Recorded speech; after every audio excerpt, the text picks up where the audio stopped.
Hi, this is Josh Bycer from GameWisdom.com. I hope you enjoyed this Game Industry Insight, a look behind the scenes at game development. And be sure to subscribe and you can pitch future video topics. Alright, for today's Industry Insight, we have a quick but still an important topic to talk about, and that is the subject of abandonware. Not to be confused with shovelware. But abandonware represents games that you just cannot play anymore. And there are several reasons for this. The first is, well, simply due to popularity. If a game isn't popular enough, it doesn't sell well, and there's not a lot of copies out there of it. And I'm sure I'm going to shock a lot of you with this next statement, but there have been a lot of video games that have been released in the last 20 plus years, and not all of them have been 10 out of 10 Game of the Year winners. And boy, have I played my share of them. From the classic games like Friday the 13th and Dr. Jekyll and Mr. Hyde, which if you watch the Angry Video Game Nerd, he did a really good piece on both, to all manner of crazy movie tie-in games and so on. But the point is, not every game is going to be a bestseller, and a lot of those games simply just fall by the wayside. More importantly, the ones that do fall like that generally do not get digitized or digitally recreated for virtual consoles or platforms like that.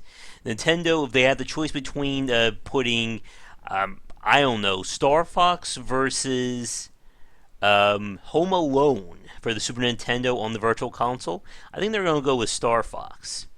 Now, another point is, of course, copyright or legal issues like that. Or actually, we'll get to that one last because that will tie into our next part. The second issue is from a technical standpoint. When I spoke with developers of older games, as well as when I talked to GOG, they talked about how a lot of the older games, especially those pre-1000, maybe even pre-mid-90s, many of those games were built on custom engines. Again, a far cry from today when we see the big ones like Unity, Game Maker, and Unreal. But the point is, every different engine requires a different kind of work to it to make sure that it can be played or digitally recreated for modern games or modern computers. When I spoke with GOG about the topic, they said that any game that's I think it was either early DOS or pre-DOS is practically impossible to run or to actually get on GOG servers because the technology is just too damn old. Nothing really works with it. And I read a piece, it was about I think a year or 2 years ago, regarding emulators and how as we move forward in terms of technology, NES, the SNES, the N64, and so on, the technical capacity or the technical specifications of the computer needed to run it grow exponentially. So while it may be easy to get an emulator of a NES game or an Atari game, getting one that can run GameCube era, Wii, or even, who knows, maybe Wii U at some point, it's going to be a lot harder. And of course, the harder it is, the less likely someone's going to attempt it. And then the third point of how games fall into abandonware, and what's very important for today, is the legal side. Besides GOG, I also spoke with Farsight Studios, the maker of the Pinball Arcade. And their job is basically to digitize famous pinball tables. Again, some of these are considered to be the best pinball tables or best pinball games ever made. Stuff like Terminator 2, Doctor Who, Addams Family, Twilight Zone, and so on. But when you have big names like that, especially tied to famous properties, there are a lot of legal hurdles to jump over. And copyright laws like this, it's basically can turn into a Lovecraftian nightmare of trying to figure out who owns what. I used this example before, but when they were trying to get the rights for the Addams Family table, it's not just getting the rights to the table. You have to get the rights to the table itself, any custom artwork, the likenesses of all the actors and actresses. In Raul Julia's case, the estate that basically holds his copyright, any custom music or licensed music, the actual technologies that were used on the table. And again, no one person owns this stuff. And this creates a very challenging situation if you're trying to digitize or digitally preserve older games, especially from studios that are no longer in business. What ends up happening, if it's a developer and publisher and the developer goes out of business, usually the rights or the copyright IP goes to the publisher. But what happens if the publisher goes out of business? That runs into its own problem. Or in some cases, if a publisher needs to make money or has no interest in the license, they may sell it to someone for who knows how much money. But then you have this case where the owner of this game could be somewhere out there in the world and you don't know it. So not only do you have to track that person down, but then you have to negotiate the rights to get the IP. And in many cases, they're not going to give up the IP. They're simply going to give you basically the right to, or a copy of it in a sense, that you are allowed to work on this and sell it, but you don't own it. And after a specific amount of point, your ownership or your copy of it gets thrown out. And then you'll either need to renegotiate or you can no longer sell that game. And as we've seen with many modern games, or even those built on licensed characters and music, this can create a lot of trouble. Stuff like, of course, Grand Theft Auto 5, Castle Illusion with Mickey Mouse, and with today's big example, it was reported last week about the constant trouble getting one of the more cult classic games into modern hands, and that is No One Lives Forever. It was I think it was like a 60s or 70s spy-themed FPS by, oh no, I want to say Monolith, but I may be confusing developers. And it was well received enough to get a sequel. The main character is considered a great example of a female protagonist, and it's one that you would think that, considering the buzz and how much people like it, that we should be able to play it right now. But from the Rock Paper Shotgun article, the copyright for the game is kind of somewhere, and because of that, even though there are developers and people interested in digitally preserving it and getting it working for modern games, without getting access or getting ownership of the IP, you can't do anything legally. It's kind of like a car without a VIN number. You don't technically own it if you don't have that VIN and the paperwork that goes with it. And no one wants to work on something like that and then have someone show up and say, well, I own it and I didn't agree to it, so I'm going to sue you for basically stealing the property. And because of that, no one's been able to work on this game despite the overwhelming popularity.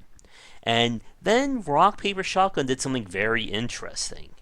And this is one of those, it's almost considered like faux pas to do on a game site. Not only did they suggest people pirate the game, they actually gave links and instructions on how to specifically get a cracked version of the game and download it legally. Or, I guess, legally, we should say. And that kind of shocked a lot of people. And it's kind of in a very weird position. And it kind of goes back to my thoughts on piracy. And I don't know if I'm going to offend anyone when I say this, but here goes.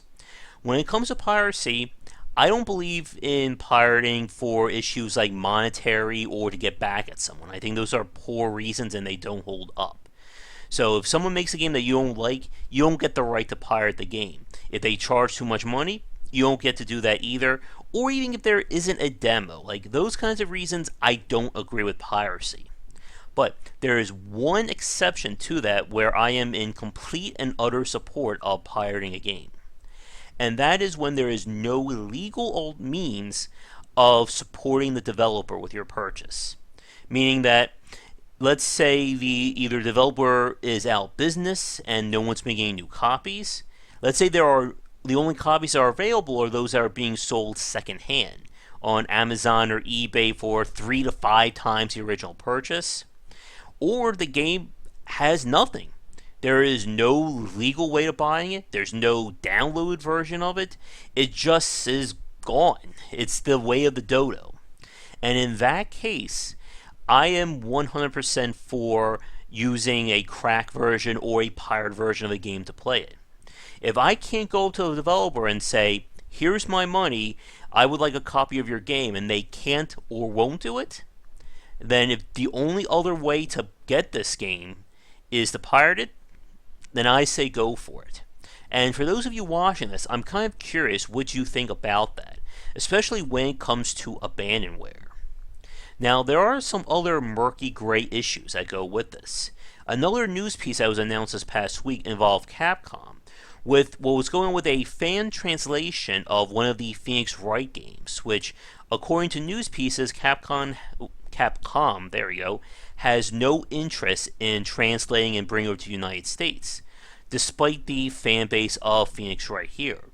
So fans were going through and basically translating the entire game, and I think either going to release it or just show videos, so it was essentially be a movie that you would watch, and Capcom pulled the plug on it.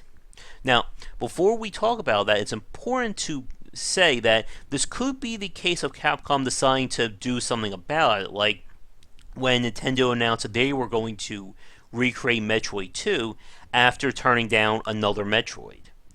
And it's still too soon to say, but again, going back to what I just said, if you don't have any interest in supporting it or selling it or anything like that, then I do think that piracy or other means is fair game. But, like I said, this is a very specific exception.